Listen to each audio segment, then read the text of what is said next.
Daily taste the daily. హిందువులే target గా బంగ్లాదేశ్ లో దాడులు జరుగుతున్నాయి. కాగా బంగ్లాదేశ్ లోని హిందువులపై జరుగుతున్న దాడులపై విహెచ్పి పెద్ద ఎత్తున ఆందోళన చేపట్టింది.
ఇక హిందువులే టార్గెట్ గా బంగ్లాదేశ్ లో దాడులు జరుగుతున్నాయి. కాగా బంగ్లాదేశ్ లోని హిందువులపై జరుగుతున్న దాడులపై విహెచ్పి పెద్ద ఎత్తున ఆందోళన చేపట్టింది. దాడులను ఖండిస్తూ ఢిల్లీలో విశ్వ హిందూ పరిషత్ ఆధ్వర్యంలో ఆందోళనలు జరుగుతున్నాయి. బంగ్లాదేశ్ హైకమిషన్ వెలుపల విహెచ్పితో పాటు పలు హిందూ సంఘాలు పాల్గొని నినాదాలు చేశాయి. హిందూ మైనారిటీలకు భద్రతను కల్పించాలని డిమాండ్ చేశాయి.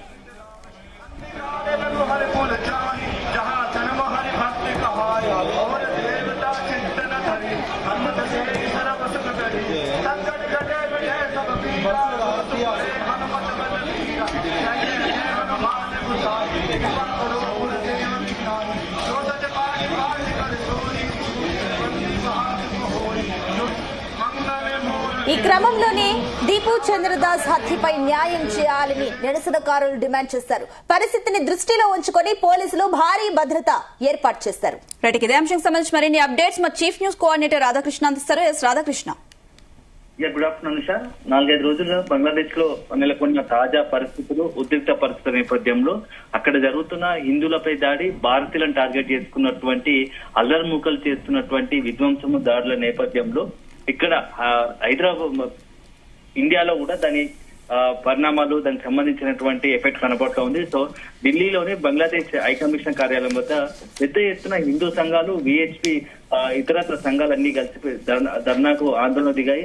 సో మొత్తంగా కూడా బంగ్లాదేశ్ లో పరిస్థితులు రోజుకు చేయి దాటిపోతున్నాయి. ఎందుకంటే బంగ్లాదేశ్ లో వరుసగా హిందువులను ప్రత్యేకంగా టార్గెట్ చేసుకుని ఒక వర్గం మొత్తం కూడా ఆ దాడులకు పాల్పడుతూ ఉంది. సో మనం చూసాము, శనివారం రోజు జరిగినటువంటి దారుణాతి ఘటన ప్రపంచాన్ని అంతా కూడా విస్మయాన్ని గురి చేసింది.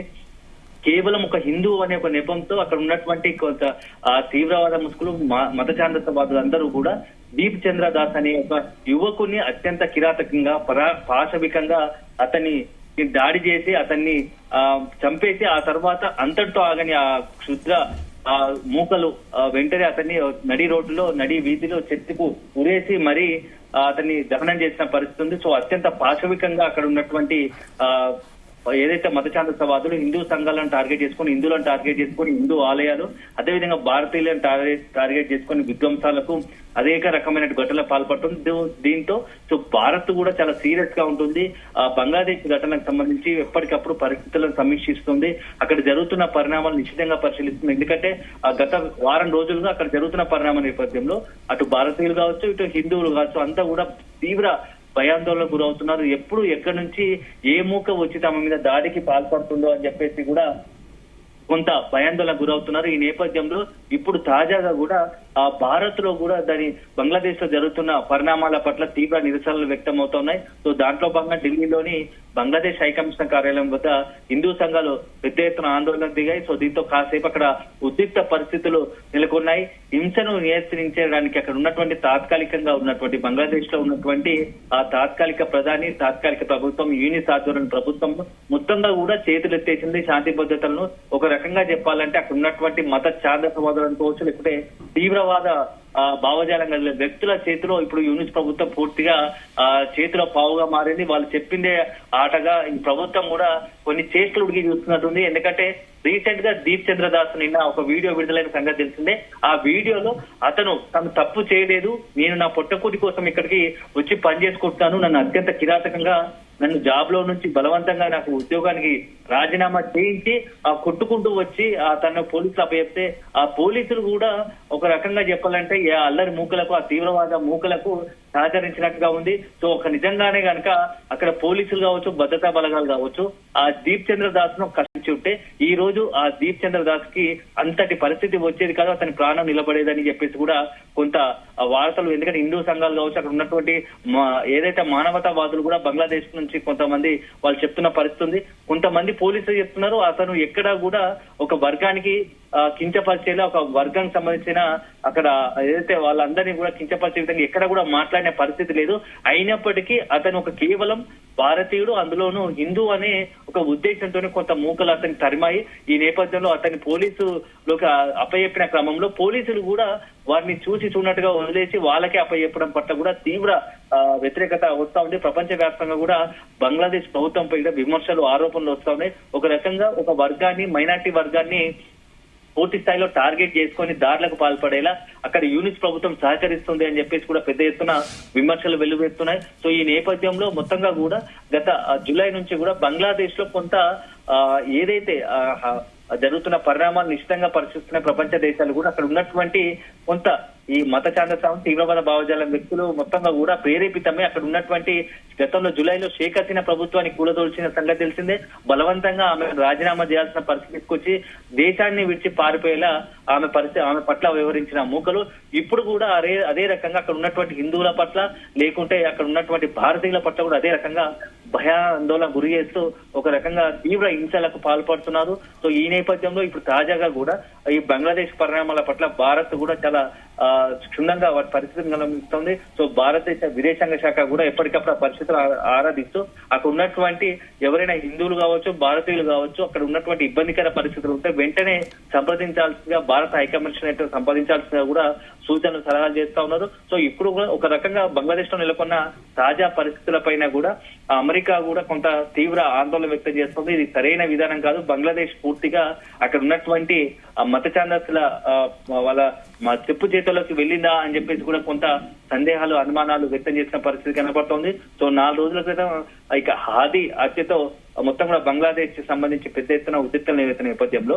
నిన్న అక్కడ ఉన్నటువంటి కార్మిక సంఘ నాయకుడు సికిదర్ పై దాడి కాల్పులు జరపడం కూడా వరుసపెట్టి గంటలు జరుగుతుండటంతో బంగ్లాదేశ్ లో ఇక అక్కడ ఉన్నటువంటి ప్రభుత్వం చేతులు ఎత్తడంతో పాటు ఈ ఖచ్చితంగా ఒక రకమైన ప్రేరేపిత హింసను అక్కడ ఉన్నటువంటి ఒక వర్గాన్ని టార్గెట్ చేసుకుని ఇవంతా కూడా పాల్పడుతున్నట్టుగా తెలుస్తోంది. సో మొత్తంగా బంగ్లాదేశ్ ఇట్లా ఉంటే బంగ్లాదేశ్ లో చిత్తోగ్రామంలో ఉన్నటువంటి తన వీసా కేంద్రాల సేవల్ని భారత్ కూడా రద్దు చేస్తున్నందుకు ఇటు దానికి ప్రతిగా కూడా బంగ్లాదేశ్ కూడా ఢిల్లీ, త్రిపురలోని తన దౌత్యకారుల వీసా సేవల్ని సోమవారం టెంపరీగా నిలిపివేసినట్టు తెలుస్తోంది. సో తదుపరి సమాచారం ఇచ్చేంత వరకు కూడా ఈ వీసా సేవల్ని నిలిపివేసినట్టు కూడా బంగ్లాదేశ్ పేర్కొంది. ఒకవైపు అక్కడ బంగ్లాదేశ్ లో జరుగుతున్న అల్లరి నేపథ్యంలో భారత్ తీసుకుంటే దానికి కౌంటర్ గా కూడా బంగ్లాదేశ్ భారత్ సంబంధించి ఇంకా రెచ్చగొట్టే విధంగా వ్యవహరిస్తోంది. సో గత సంవత్సరం బంగ్లాదేశ్ ప్రభుత్వం మార్పునకు దారితీసిన విద్యార్థి సంబంధించి ఎవరైతే ఉన్నారో మొత్తం ఆ ఉద్యమానికి కీలక పాత్ర వహించినటువంటి ఇంకిలాబ్ మంచి నాయకుడైన షరీఫ్ ఉస్మాన్ హాదీ ఎవరైతే చంపేయడమో అప్పటి నుంచి కూడా ఇదంతా పరిస్థితులు చేదాటిపోతున్నాయని తెలుస్తోంది. సో ఈ నేపథ్యంలో ఇక భవిష్యత్తులో బంగ్లాదేశ్ తో భారత్ ఎట్లాంటి సంబంధాలు నిలపబోతోంది. సో ఇప్పటికే ఒక రకంగా ఇటు పాకిస్తాన్ సంబంధించి అదే పాకిస్తాన్ కొంత ప్రేరేపిత బంగ్లాదేశ్ ను ప్రేరేపించడం వల్ల ఇట్లాంటి పరిస్థితులు ఏమన్నా ఉత్పన్నం అవుతున్నాయని చెప్పేసి కూడా భారత్ కొంత అన్ని విషయాలు ఆరాధిస్తున్నట్టుగా తెలుస్తోంది. సో నిన్న రీసెంట్ గా కూడా బంగ్లాదేశ్ మాజీ ప్రధాని షేక్ హసీనా కూడా మాట్లాడిన పరిస్థితి తెలుస్తా ఉంది. సో తాజా పరిణామాలకు అక్కడ ఉన్నటువంటి యూనిస్ ప్రభుత్వమే కారణం. అక్కడ ఉన్నటువంటి ఇదంతా కూడా అక్కడ జరగడానికి కారణం భారత వ్యతిరేకంగా ఉద్దేశంతోనే ఇక్కడ అన్ని ఆందోళన జరుగుతున్నాయి.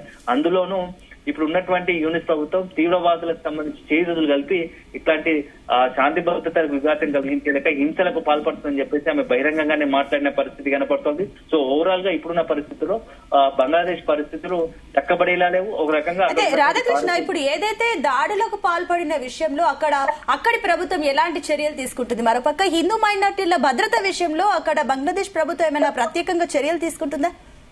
సునీత, నిజంగానే అక్కడ బంగ్లాదేశ్ ప్రభుత్వము హిందువుల పట్ల జాగ్రత్తగా చర్యలు తీసుకొని ఉంటే ఈ రోజు దీపచంద్ర దాస్ అనే ఆ వ్యక్తి యువకుడు మృతి చెందేది కాదు. అక్కడ ఉన్నది మనం నిన్న విజువల్స్ కూడా చూసాము. పూర్తి స్థాయిలో అక్కడ ప్రభుత్వం కూడా చేతులు ఎత్తేసింది. ఏదో నామమాత్రంగా విచారణ జరిపిస్తాం, దోషులను శిక్షిస్తామని చెప్పడమే తప్ప అక్కడ ఉన్నటువంటి ఆ చట్టాలను ఉపయోగించి వాళ్ళు ఎవరైతే దారిలో పాల్పడ్డారో వారిని అరెస్ట్ చేసి కఠినంగా శిక్షించాల్సిన ప్రభుత్వము, అక్కడ ఉన్నటువంటి పోలీసులు కూడా పూర్తి స్థాయిలో వాళ్ళకు స్వేచ్ఛనిచ్చి ఒకవైపు దాడులు చేసి చంపుతా ఉంటే బహిరంగంగా అక్కడ ఉన్నటువంటి ప్రేక్షక పాత్ర వహించిన పరిస్థితి పోలీసుంది.